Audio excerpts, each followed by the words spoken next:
ভারতের ইতিহাসে এমন একজন নারী ছিলেন যাকে কেউ বলে ডাকাত, আবার কেউ তাকে বলে ন্যায়ের প্রতিশোধ। এক দরিদ্র গ্রামের মেয়ে, যার জীবনে ছিল অপমান, নির্যাতন আর অবিচার। কিন্তু একদিন সেই মেয়েই হয়ে ওঠে ভারতের সবচেয়ে ভয়ঙ্কর ডাকাতদের একজন। তার নাম ফুলান দেবী। কিন্তু প্রশ্ন হল, একজন সাধারণ মেয়ে কিভাবে হয়ে উঠল ব্যান্ডেড কুইন? আজ আমরা জানব সেই অন্ধকার গল্প। ১৯৬৩ সালে ভারতের উত্তরপ্রদেশের ছোট গ্রাম গড়হাকা পূর্বাতে জন্ম হয় ফুলন দেবীর। তার পরিবার ছিল খুবই দরিদ্র।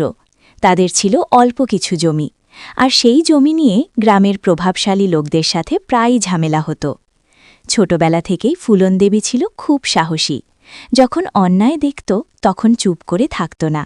কিন্তু এই প্রতিবাদের কারণেই গ্রামের অনেক মানুষ তাকে অপছন্দ করত। মাত্র ১১ বছর বয়সে ফুলন দেবীর বিয়ে দিয়ে দেওয়া হয়। তার স্বামী ছিলেন অনেক বড়।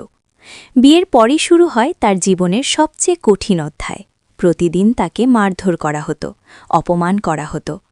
কিছুদিন পর তিনি আর সহ্য করতে না পেরে পালিয়ে নিজের বাবার বাড়িতে ফিরে আসেন, কিন্তু সমাজ তাকে গ্রহণ করেনি। কিছুদিন পর একদিন ফুলন দেবীকে অপহরণ করে এক ডাকাত দল। সেই দলে ছিল কুখ্যাত ডাকাত বিক্রম মালাহ।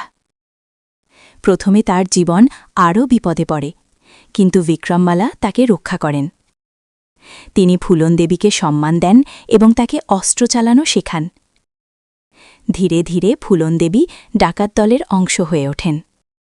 সময়ের সাথে সাথে ফুলন দেবী এবং বিক্রম মাল্লার মধ্যে সম্পর্ক তৈরি হয়, কিন্তু এই সুখ বেশিদিন স্থায়ী হয়নি। এক প্রতিদ্বন্দ্বী ডাকাত দল বিক্রম মাল্লাকে হত্যা করে। এই ঘটনা ফুলন দেবীর জীবন পুরো বদলে দেয়। তিনি শপথ নেন প্রতিশোধের। বিক্রমের মৃত্যুর পর ফুলন দেবী আবার ডাকাত দল গঠন করেন। তিনি একের পর এক আক্রমণ চালাতে থাকেন। পুলিশের জন্য তিনি হয়ে ওঠেন সবচেয়ে খোঁজ করা অপরাধীদের একজন। কিন্তু সবচেয়ে ভয়ঙ্কর ঘটনা তখনও বাকি ছিল। ১৯৮১ সালে উত্তরপ্রদেশের একটি ছোট গ্রাম বেহমাই। সেই রাতে ফুলন দেবী এবং তার দল গ্রামে আক্রমণ চালায়। গ্রামের মানুষদের সারিবদ্ধভাবে দাঁড় করানো হয়। তারপর ঘটে ভয়ঙ্কর হত্যাকাণ্ড। এই ঘটনাটি ইতিহাসে পরিচিত বেহমাই ম্যাসেকার নামে। এই ঘটনার পর পুরো ভারত জুড়ে আতঙ্ক ছড়িয়ে পড়ে। এই ঘটনার পর পুলিশ ফুলন দেবীকে ধরার জন্য বিশাল অভিযান শুরু করে, কিন্তু বছরের পর বছর তিনি পুলিশের হাত এড়িয়ে যান। তিনি হয়ে ওঠেন ভারতের সবচেয়ে ওয়ান্টেড অপরাধীদের একজন। অবশেষে ১৯৮৩ সালে ফুলন দেবী আত্মসমর্পণ করার সিদ্ধান্ত নেন। হাজার হাজার মানুষের সামনে তিনি পুলিশের কাছে আত্মসমর্পণ করেন।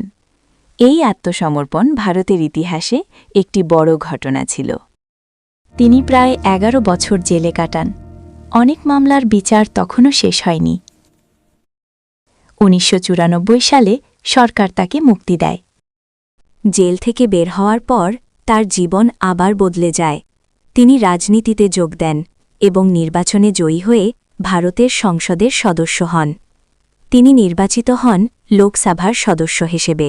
২০০১ সালে দিল্লিতে তার বাড়ির সামনে তাকে গুলি করে হত্যা করা হয়। এই হত্যাকাণ্ডে অভিযুক্ত ছিলেন শের সিং রানা।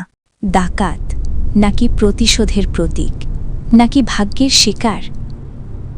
ফুলান দেবীর গল্প আজও ভারতের ইতিহাসের সবচেয়ে বিতর্কিত অধ্যায়গুলোর একটি।